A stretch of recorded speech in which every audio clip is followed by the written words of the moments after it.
সাংস্কৃতিক প্রতিযোগিতা, গুণীজন সংবর্ধনা এবং পুরস্কার বিতরণের মধ্য দিয়ে ভোলায় উৎসবমুখর পরিবেশে উদযাপিত হয়েছে উপজেলা দিবস।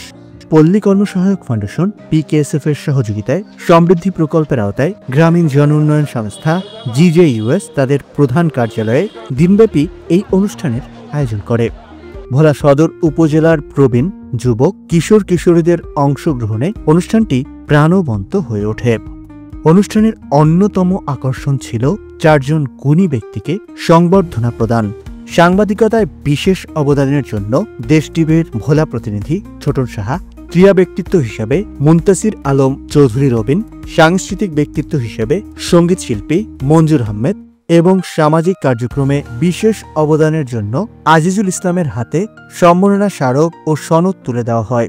মানবিক চিকিৎসক হিসেবে বিশেষ সম্মাননা পেয়েছেন ডাক্তার তৈয়বুর রহমান।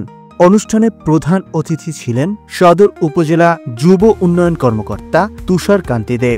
বিশেষ অতিথি হিসেবে উপস্থিত ছিলেন ভোলা 250 শয্যা জেনারেল হাসপাতালের তত্ত্বাবধায়ক ডাক্তার তৈয়বুর রহমান। অনুষ্ঠানে সভাপতিত্ব করেন GJUS এর পরিচালক অর্থ ও হিসাব মোহাম্মদ মোস্তফা কামাল। স্বাগত বক্তব্য রাখেন সমৃদ্ধি কর্মসূচির ফোকাল পার্সন আলমগীর হোসেন। এছাড়াও বক্তব্য রাখেন উপপরিচালক গোপাল চন্দ্র শীল। অনুষ্ঠানটি সঞ্চালনা করেন ভোলা রেসিডেন্সিয়াল মাধ্যমিক বিদ্যালয়ের সহকারী শিক্ষক মোহাম্মদ শিহাবুদ্দিন। GJUS ক্যাম্পাসে আয়োজিত উন্নয়ন মেলায় প্রবীণ, যুবক, কিশোর কিশোরী ক্লাবের সদস্যদের তৈরি নকশি কাঁথা, পিঠা, মৌসুমি ফল এবং স্বাস্থ্য বিষয়ক ক্যাম্প দর্শনার্থীদের মুগ্ধ করে। পরিবেশ রক্ষায় বৃক্ষরোপণের গুরুত্ব তুলে ধরা হয়। একই সাথে মেলায় একটি স্টলে ফ্রি ব্লাড গ্রুপিং ক্যাম্প পরিচালিত হয়। দিন শেষে মনোজ্ঞ সাংস্কৃতিক অনুষ্ঠানে শিল্পীদের গান, নৃত্য ও অন্যান্য পরিবেশনা দর্শকদের আনন্দে মাতিয়ে রাখে।